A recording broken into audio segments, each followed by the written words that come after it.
नमस्ते हाम्रो सबैलाई। अनि आज चाहिँ म यसो यहाँ घुमफिर गर्दै गर्ने क्रममा छोटो मिठो साङ्गीतिक कोसेली यहाँहरू माझ प्रस्तुत गर्न मन लाग्यो। अनि सुनेर साथ दिनु होला, कस्तो सुनिन्छ।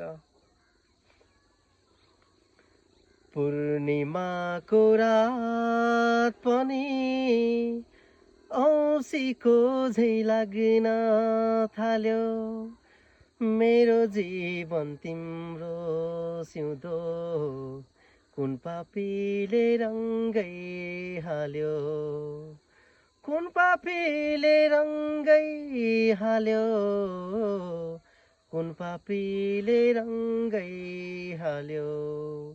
धन्यवाद। अनि अर्को पार्ट म नेक्स्ट पार्ट 2 लिएर आउँछु।